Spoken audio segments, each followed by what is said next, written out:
guys, welcome back to another ghost stories from Reddit.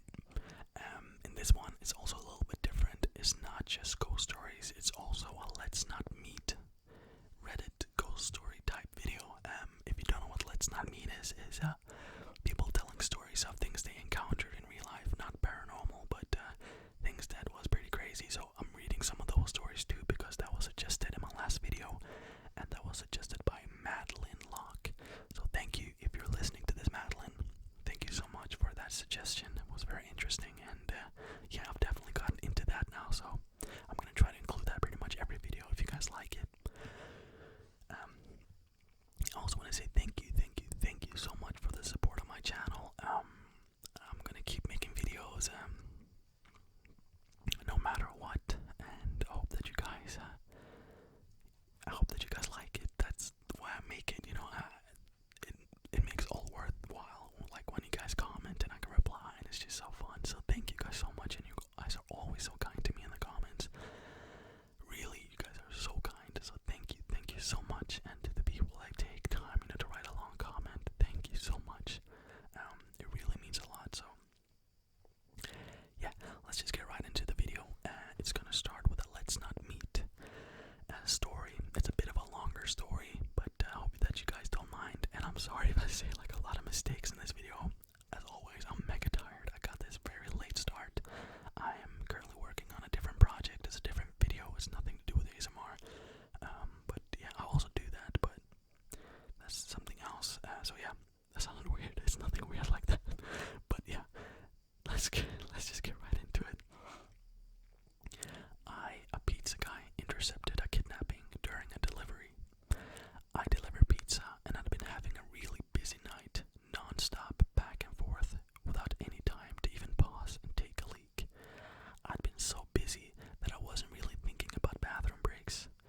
But we're also going through a bit of a heat wave in our area, so I've been drinking insane amounts of water. All of a sudden, as I was driving to this particular delivery, the urge to go hit me. Like, things went from 0 to 60 in an instant. Thankfully, I was close to the customer, so I could get this one over with quickly, or so I thought. I pulled up to the house, and it was in an area where I had delivered before, so I could immediately see that something wasn't right. All the lights were off in the house, not even the glow of a television or anything. It was extra apparent because the street light closest to the door happened to be out of order. And on top of all that, the black was dead quiet. This is a really big university area, and obviously there aren't many student renters in July, but there had to be at least one person because someone ordered this pizza. Maybe they just liked sitting in the dark, or they were out back in the yard. Whatever, I just didn't want to get out of my car and knock on a quiet house in the middle of the night around 9:30 p.m.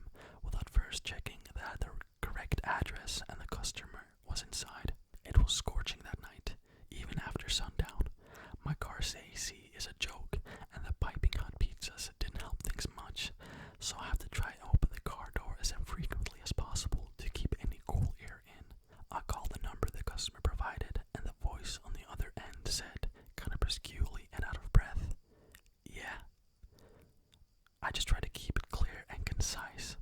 "Hey, it's your pizza out front, but there doesn't appear to be anybody home." And the customer replied, still gasping for air, "Yeah, I'm not home." I had to pee so badly at that point that I was much less patient than I'd otherwise be with a customer right out the gate. Well, then we're gonna have to terminate the order because I arrived in the state delivered window and you were supposed to pay in cash, so I don't know what to tell you. Plan ahead next time. I instantly regretted letting my bladder do the talking for me, as the voice on the other end came through more clearly as a young, bubbly, and very distraught girl who couldn't have been older than 20 or 25. "Oh my gosh, I'm so sorry. I was running down the street so I could barely hear you." She started crying. "I just switched you out of my AirPods. Is that better? Sorry, I completely lost track of time at work, but I knew you were coming. That's why I'm literally running home right now. Please don't leave. I'm starving and I don't have a car. Seriously, please don't leave. 5 minutes tops, okay? I know what it's like to be hungry and running late and have no car, but not live near any restaurants." So when I heard her voice, I began to remember more specifically having to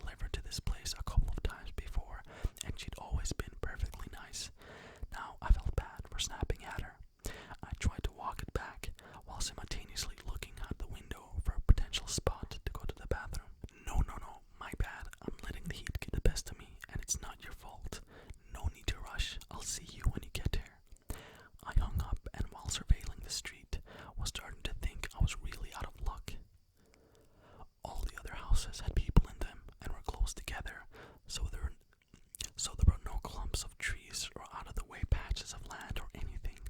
Of course, I just tossed my empty water bottle at the last delivery because I'm an idiot. Finally, I decided it was escalating to the point of an emergency, and the safest bet was to use a bush in front of the woman's house. She wasn't home, so the street light was out so no one could see me. The people who were at home were inside. My car was parked across the street, and we're a very small shop who don't wear any uniforms, so if someone did spot me, they'd have no way to connect me to my employer. Animals pee outside all the time. Humans are animals. This is fine. I scurried over to the tallest bush in her front yard. She didn't really have much of a yard, more just like a walkway lined with bushes and the flowers that ran adjacent to her front door. The biggest cluster of bushes, the only one where I could be sure there would be no visible splatter on the side of the house, was about 4 feet from her door. I looked both ways, unzipped, and let it fly. After the initial millisecond of relief, I noticed the sound was way off, more like pissing on something solid than something leafy. I started panicking, thinking I'd aim wrong, but once I start, I can't stop midstream, so I kept squinting into the darkness to see if maybe I was hitting a key, a rock, or something that would just move a few inches over. Instead, all of a sudden, I hear a way more concerning noise, a deep voice exclaiming, "What the fuck?" And before I could turn around, assuming I'd been caught by a neighbor, a man came leaping out of the bushes. He blew by me, brushing my golden shower off as I did. He spit pretty emphatically on the ground, so I think I might beamed him right in the face. I didn't see where he went after a few paces, but though this next part is kind of a blur, I do think I remember hearing a car screech out from a bit further away after a minute. I'd gotten some night vision by that point, so I was able to make out his height, build, and outfit, but only the most general details of each. I was in such a shock that I didn't even put my away. I just stood there trying to figure out what had happened. The reality was so terrifying that my mind refused to accept it and impulsively searched for a reasonable explanation that would make everything okay. I thought, could these bushes lead to some backyard area? It just looked like they were against the house. Could they have been obscuring an open window? My inner voice was so desperately screaming, "Bruh, that man was wearing a hoodie in 90-degree weather. That was a bad man. You're in a bad situation." But the very idea that I was within inches of a guy who could be hiding in the bushes at all, let alone in front of a young woman's house at night, just wasn't something I was ready to grapple with yet. I was coping by not coping. My flight or flight response totally failed me at that point, because my dumbass did the absolute last thing I should have done and approached the bushes to try to validate this. There must have been a good reason for a man in a hoodie to be behind these bushes in the middle of the night. So I walked over to the side, turned on my phone flashlight, and tried to peer around the line of shrubbery. Pro tip: as scary as things may look in the dark, seeing them with a single beam of your flashlight can sometimes make it even worse. That's when I saw the bag. There was a tattered drawstring bag sitting behind the bushes, slightly splashed with pee. But I was in such a moronic daze. From that shock, I groped around for it, thinking, see, this is it. This will explain why he was back there. It explained it. Once I maneuvered it over and pulled it open, I saw a sharp knife, a roll of duct tape, and a bottle of pills.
that direction.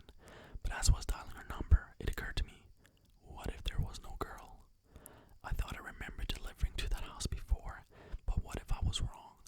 What if the girl on the phone was just a decoy to get me there to rob me, or worse? Every pizza guy on the planet has seen the Evil Genius documentary by now, so I thought she called me all out of breath. She wasn't home, the whole thing was off, can't risk it, I'll start with the cops. I called 911. The operator was helpful in keeping me calm because I was in complete wreck by this point. He kept assuring me that someone would be there soon. I kept telling them they had to get there before the girl did, but I was trying to express 3 thoughts at once and really damaging my own credibility. It came out more as, you got to save this girl because he wasn't after me, I was just delivering a pizza, unless they were after me, in which case there might not be a girl, but I talked to one on the phone, so then you should find that girl because they could use her to lure me there. But if she's real, that doesn't know about the guy who was also real, and there could be more guys if there's actually a girl, and you know what? Even if there isn't a girl, there might actually be more guys. I only checked one part of the bushes, so I don't actually know, but we'll know which guy is the one I saw because I pissed all over him. You know, I didn't mean to. This was back when I thought the girl was real but not home. She might be real, so you really need to find her if she's... Finally, they basically just asked me to stop talking and stay on the line. But that was when I saw an incoming call from the customer.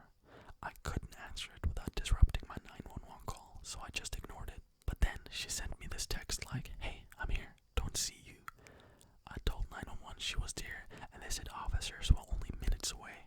But who knows how long that meant, especially after I'd given such a scattered account of the events in my panic. I just felt overwhelmed with guilt because my rational mind said the odds of her being a decoy girl from some large pizza scam targeting pizza guys were low, and the odds of her being an intended victim of a predator were high. So I put my 911 call on mute, where I can hear them but they can't hear me, and I turned back, heart absolutely pounding out of my chest, compulsively muttering, fuck, fuck, fuck, fuck, fuck, fuck, fuck, fuck, fuck, the entire way. Then I took 911 off mute and told them that I had returned to look for the girl. They weren't too happy about that, but I saw her meandering past parked cars in the street looking to see if one was mine, and I waved her down, flashing my bright lights. She bounced on over to the window of my car, happy-go-lucky. I figured that was a good sign that she wasn't in on whatever this was, but I was just so scared to be back in this general area and not to know what had just happened or what was going to happen. I kept whispering, get in, and she was like, get it? Huh? Oh, you want me to get the pizza from the back? I didn't want to make the same mistake with her that I made with the 911, so instead of trying to tell the whole story, I stuck the bare basic facts. There was a man in your bushes, I'm on the phone with the police, I don't know where he is right now, please get in the car so we can lock the doors. I was barely able to get even those sentences out as I was shaking like I'd had 10 cups of black coffee. I held up my phone with 911 on the call screen to verify it for her. I thought that was why she got in the car with no further explanation, but it turns out that wasn't entirely it. You still there? Is she with you? Are you safe? Is anyone else there? 911 operators kept checking in, not knowing who the third party I was talking to was.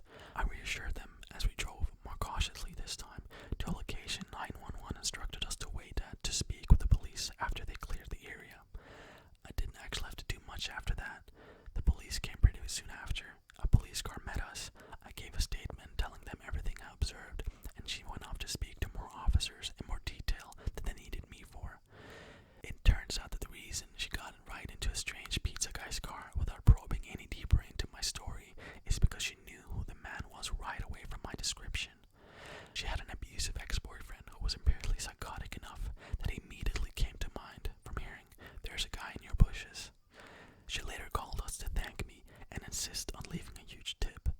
I wasn't there when the call came in, so the kid who answered it didn't know how to refuse to accept the money, but the manager already promised to the next time we see her, we can load her up with enough one-free pie cards to last a lifetime.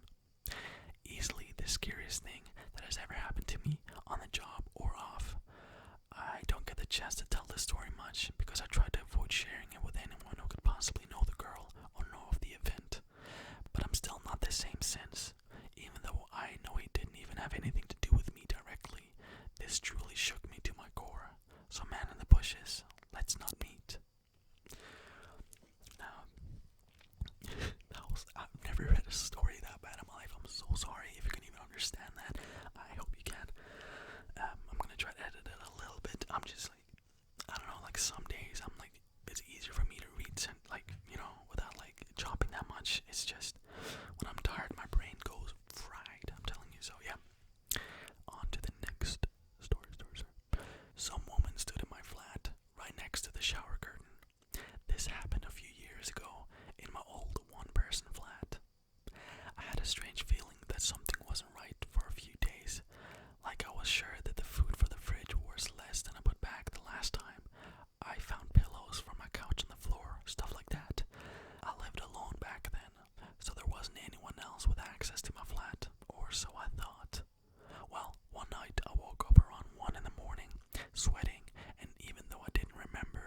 this about 2 years ago.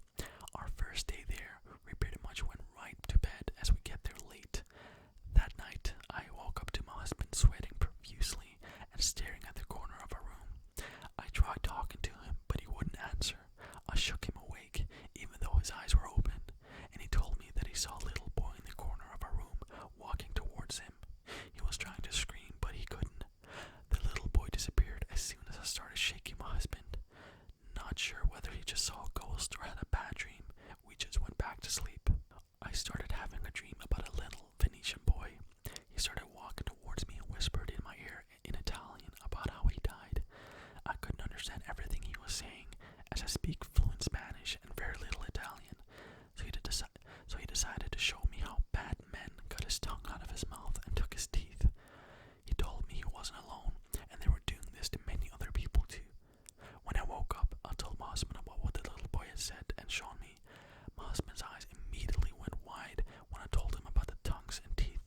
He told me that when the little boy was walking towards him earlier, he was holding a bag full of tongues and another one with teeth, but he didn't tell me about that before because he didn't want to scare me. My husband is a huge skeptic and always said he didn't believe in ghosts or spirits, but after this experience, he's convinced that we were both visited by the spirit of some little boy.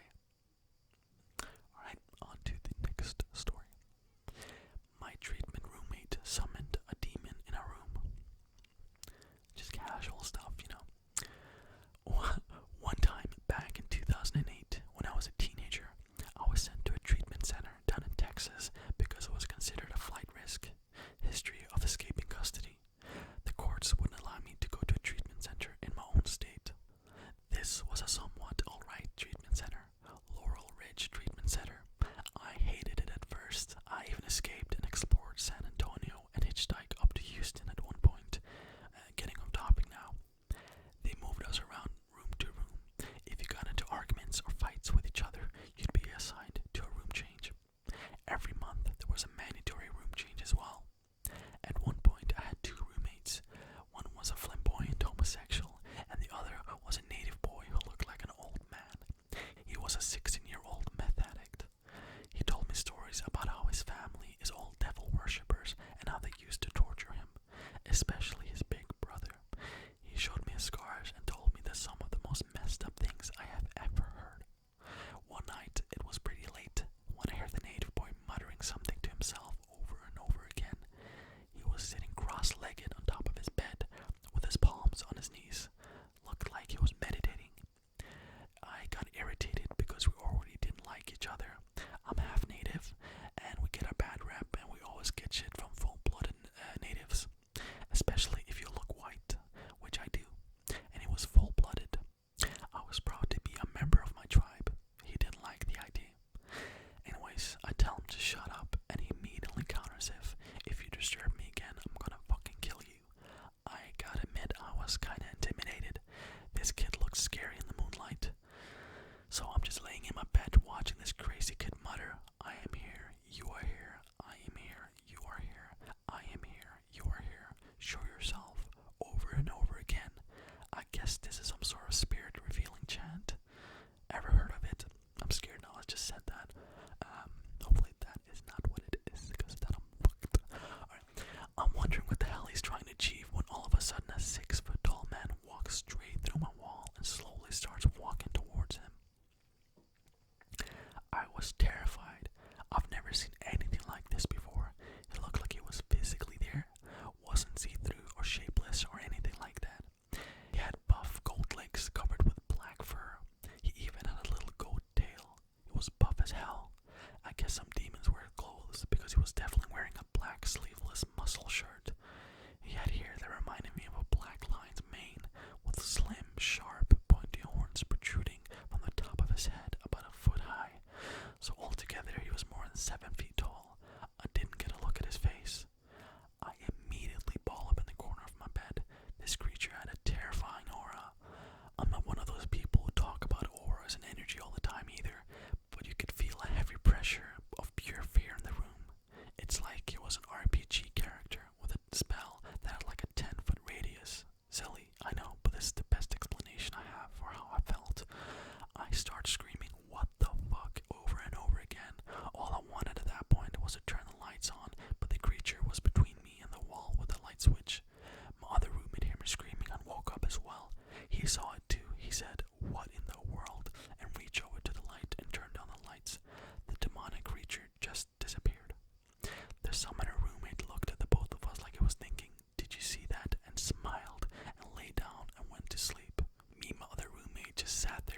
at each other, speechless.